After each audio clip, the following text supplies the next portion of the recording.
ओम गणेशाय नमः।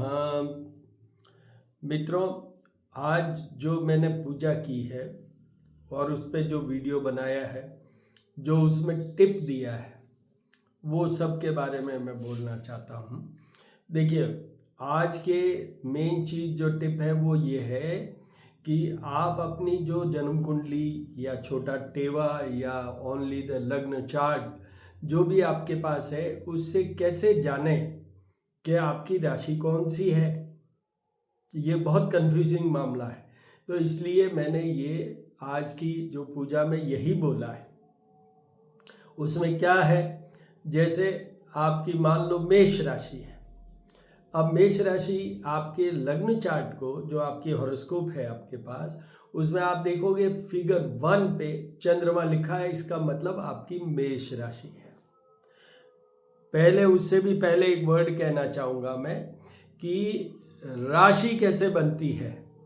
राशि बनती है चंद्रमा की पोजीशन से। देखिए, इंडियन सिस्टम में जो हमारी राशि, जिसके लिए हम हमेशा जानना चाहते हैं कि हमारी राशि कौन सी है, वो चंद्रमा से बनती है। सूर्य से वेस्टर्न में सूर्य को लेते हैं अपने उसमें देखने के लिए पीरियड। तो बहुत से लोग वो मैगजीन्स में और इधर उधर जो भी आता रहता है वो ये देखते हैं, वो सन पोजीशन पे होता है। बट एक्चुअली जो ज़्यादा सटीक, मतलब करेक्ट, बहुत लंबे लेवल तक करेक्ट, जैसे कंप्यूटर का लेवल होता है ना, उस तरीके से करेक्शन की बात करें तो वो चंद्रमा के बेस पे हमारी राशि जो होती है वो सही है। वो इंडियन सिस्टम, हमारे जो ज्योतिष शास्त्र है, जो वेदों का अंग है, उसके अनुसार होता है। तो वो बोला है मैंने।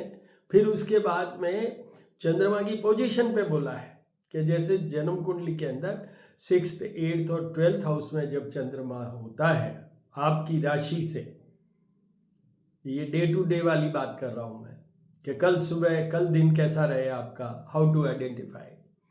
तो उसमें ये है कि वो आप देख लें, जैसे आपकी मेष राशि है तो 6th राशि कौन सी होगी।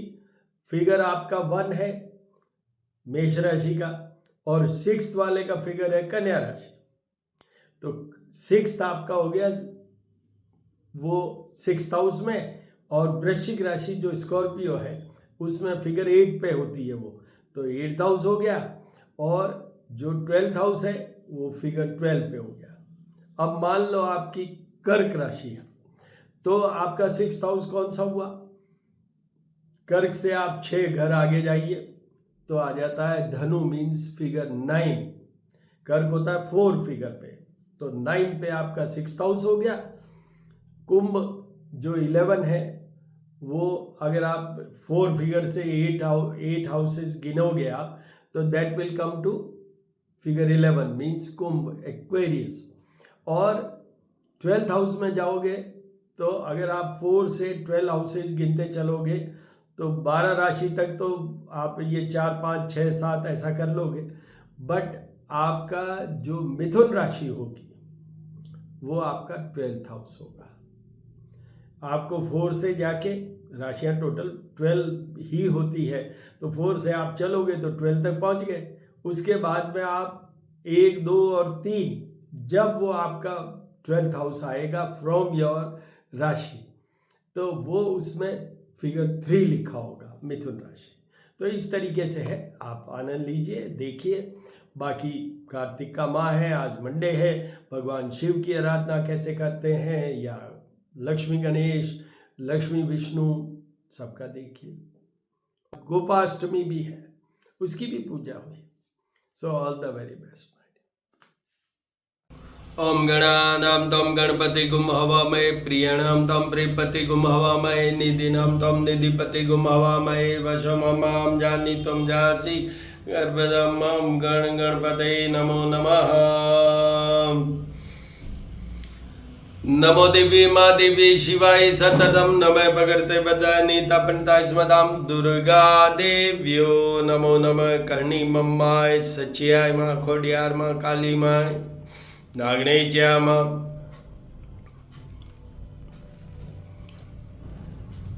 यक्षराजाय विद्महे वैश्रवणाय धीमहि तन्नो कुबेराय प्रचोदयात्। ओम ऐं सरस्वत्यै नमः। ओम ऐं सरस्वत्यै नमः। ओम ऐं सरस्वत्यै नमः। ओम ऐं सरस्वत्यै नमः। ओम ऐं सरस्वत्यै नमः। ओम ऐं सरस्वत्यै नमः। अन्नपूर्णे सदापूर्णे शंकर प्राण वल्लभे ज्ञान वैराग्य सिद्ध्यर्थम भिक्षां देहि पार्वती। त्र्यंबकं यजामहे सुगंधिं पुष्टिवर्धनम् उर्वारुकमेव बन्धनात् मृत्युर्मुक्षीमामृताम्। त्र्यंबकं यजामहे सुगंधिं पुष्टिवर्धनम् उर्वारुकमेव बन्धनात् मृत्युर्मुक्षीमामृताम्।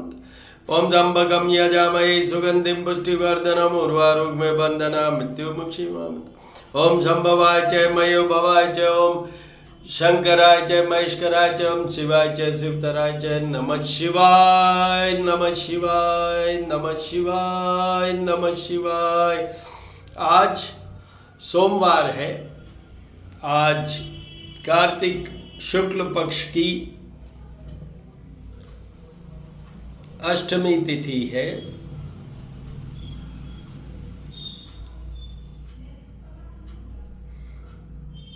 आज कार्तिक माह है, तो सोमवार है, तो शिव जी की उपासना का, शिव परिवार की उपासना का मेन है।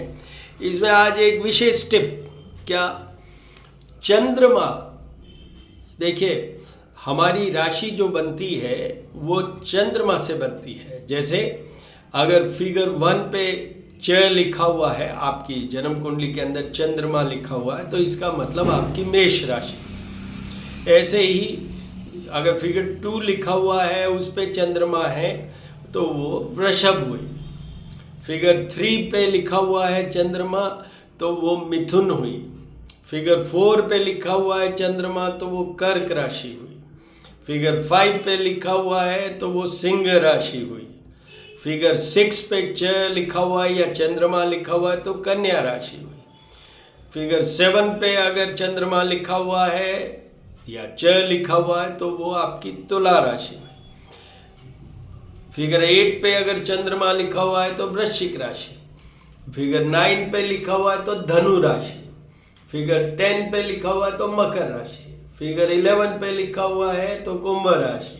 और फिगर 12 पे लिखा हुआ है तो वो मीन राशि। तो ये चंद्र राशियां हैं। और आपको ये बता दूं कि चंद्रमा से हमें mental comfort, clarity, stability of mind, love life, money और मन के जितने भी चीज़ होती है, मन के बिना कुछ नहीं होता। तो वो मन जो है that is totally under the control of moon only. जितने भी इमोशंस हैं हमारे, जो भी हम भावनात्मक जितने भी रिलेशनशिप की बात करते हैं, वो basically they originates because of this moon position. चंद्रमा नीच राशि होती है वृश्चिक, स्कॉर्पियो, उस राशि पे, तो जो इनकी भी फिगर 8 पे चंद्रमा लिखा है तो उनका वो वीक मून में काउंट होगा, चाहे वो किसी भी घर में पड़ा हो। उनको जीवन भर भगवान शिव की पूजा का विधान करना होगा और चंद्रमा के जाप और पूजा। जाप कौन से?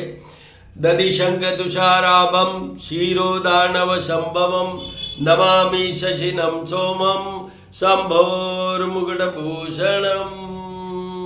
चंद्रमा क्या, ये इन मंत्रों का जाप एटलीस्ट वंस ए ईयर करवा लेना चाहिए, होना तो चाहिए 4 बार, बिकॉज ये कलयुग चौथा युग है। इसलिए उच्च का चंद्रमा फिगर 2 पे अगर जो टॉरस वृषभ राशि का चंद्रमा होता है वो उच्च का होता है। उसकी पोटेंशियल मतलब वो 16 कलाओं का एक तरीके से समझ लीजिए, very very powerful moon position.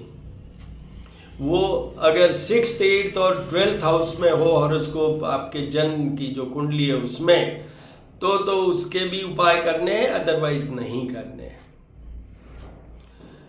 अगर फिगर 4 कर्क राशि उस पे चंद्रमा लिखा हुआ है तो वो उनकी स्वयं की राशि है, मीठे होते हैं वहाँ।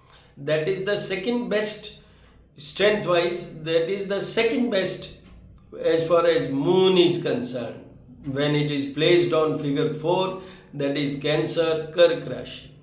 तो ये आज की डेट में ये नॉलेज है।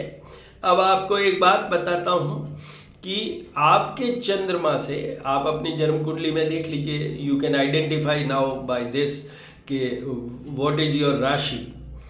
तो उस राशि से जैसे मैंने काउंट किया है, तो जैसे एक एग्जांपल देता हूँ कि कर्क राशि, तो कर्क राशि से जिन लोगों के कर्क राशि है, फिगर 4 पे चंद्रमा है, उनके वो 8th हाउस में, 6th हाउस में और 12th हाउस में। तो 6th हाउस में कब होंगे वो कर्क राशि वालों के? वो होंगे जब धनु का चंद्रमा होगा, फिगर 9 वाला। 8th हाउस में कब होंगे? जब कुंभ का चंद्रमा होगा, 11 वाला। और 12th हाउस में चंद्रमा कब होंगे? जब मिथुन राशि के होंगे, फिगर 3 वाले। तो इसी तरीके से 6th, 8th and 12th house को आप आइडेंटिफाई कर सकते हैं। आप पेपर्स में भी आता है, सब जगह आता है कि आज की डेट में चंद्रमा क्या है, कैसा है। तो जिस दिन भी आपकी राशि से 6th, 8th और 12th हाउस में चंद्रमा हो, उस दिन आपको चंद्रमा की और भगवान शिव की पूजा विधान करना चाहिए। वैसे तो डेली करना चाहिए, पंचदेव में भगवान शिव की पूजा का विधान है, पर नहीं करें तो उस दिन तो ज़रूर करें। And that day you should take care कि आपका मन विचलित नहीं हो किसी से फालतू के, कोई मतलब मन के कारण या अपनी सोच के कारण आप किसी से उलझ नहीं जाए। तो इस तरीके से आज का ये टिप। कार्तिक माह है, तो कार्तिक माह में भगवान कृष्ण और माँ लक्ष्मी की पूजा का विधान है। तो दर्शन कीजिए और साथ ही जो मैं दीप की बात कर रहा था वो भी है। दीप दान कह लें या दीप जलाने की बात कर लें। और गंगा स्नान, तो गंगा स्नान नहीं होता है कार्तिक माह में, तो अपने घर में ही गंगा जल डाल के और फिर स्नान कर लीजिए और दर्शन कीजिए। दत्तात्रेय त्रिमूर्ति, मतलब ब्रह्मा विष्णु महेश तीनों के मिला के ये स्वरूप है। विष्णवे नमः, विष्णवे नमः, विष्णवे नमः, विष्णवे नमः, विष्णवे नमः। सत्यनारायण सत्यनारायण सत्यनारायण। कृष्णाय नमः, केशवाय नमः, माधवाय नमः। बाल स्वरूप राधा कृष्ण राधा कृष्ण राधा कृष्ण। इनके साथ ही महालक्ष्मी का विधान है। तो हिरण्यवर्णा हरिणीं सुवर्ण रजस्त्रजं चंद्रायण में लक्ष्मी जात वेदो मावह। मैंने हमेशा कहा है कि लक्ष्मी जी की पूजन में श्री यंत्र जरूर रखिए सामने। देखिए दोनों जो लक्ष्मी है, एक कोल्हापुर और एक जो लक्ष्मी जी, तो कोल्हापुर वाली लक्ष्मी जी के नाम के साथ जुड़ा हुआ है महालक्ष्मी, और ये तो अष्टलक्ष्मी को पूरा टोटल जोड़ लीजिए, वो दूसरी जो मूर्ति के दर्शन आप कर पा रहे हैं महालक्ष्मी के, तो वो लक्ष्मी जी के जो भी अष्टलक्ष्मी होता है, 8 names of the Lakshmi, that is just in this one idol, मतलब इसी मूर्ति में वो हैं। तो दर्शन कीजिए। अंगम हरे पुलक भूषण माश्रयन्ति भृंगांगनेव मुकुलाभरणं तमालम। ओम श्रीं ह्रीं श्रीं कमले कमलालय प्रसीद प्रसीद श्रीं ह्रीं श्रीं महालक्ष्मी नमो नमः। जपाकुसुम शंकाशं काश्यपेयं माद्युतिं तमोहरे सर्पापघ्नं पंतो अस्मि दिवाकरम् आदित्याय विद्महे भास्कराय धीमहि तन्नो सूर्य प्रचोदयात्। ओम भूर्भुवस्सुवः तत्सवितुर्वरेण्यं भर्गो देवस्य धीमहि धियो यो न प्रचोदयात्। हनुमान अडिलं बड़े जन्मोन मारिश लंकपति ने कूद समुद्र लाय सजीवन सोच निवार्य मां शक्ति ने तुलसी संगड़ी गण बेटे को ध्यान दरोड़ मांजती ने रामदूताय नमः रामदूताय। सीताराम शिव पार्वती सीताराम शिव भैरवाय नमः भैरवाय नमः भैरवाय नमः भैरवाय। ओम सोम सोमाय नमः। चंद्रमा का नाम है सोम भी है, तो ओम सोमाय नमः, ओम चंद्रमाय नमः। ये आप कोई भी इनके उच्चारण के साथ 108 टाइम या 11 टाइम्स आप जाप पूजा भी कर सकते हैं। जब शिव जी को रुद्र सूक्त के साथ अभिषेक करवाएं, जल दूध जल से, या दूध दही घी शहद शंकर पंचामृत बना के फिर करवाएं, उससे आपको मेंटल कंफर्ट बहुत अच्छा मिलेगा। अगर आप अपने भावग्राही होके, भगवान क्रियाग्राही नहीं है, भावग्राही है, how much connectivity you have directly with the God, that depends, कि उससे आपको रिजल्ट मिलेगा। दर्शन कीजिए सबके। आज सोमवार है, दर्शन कीजिए, कार्तिक माह है। और अब मैं आपको जोत के और कपूर की आरती के दर्शन कराऊंगा। ओम गणेशाय नमः, ओम कृष्णाय नमः, विष्णवे नमः, नमः शिवाय नमः शिवाय नमः शिवाय नमः शिवाय। आरती के दर्शन कीजिए, आरती के दर्शन कीजिए, आनंद लीजिए, अपने आप को एनर्जाइज कीजिए, संपूर्ण और सफल कीजिए। हनुमते नमः, सूर्याय नमः, गणेशाय नमः।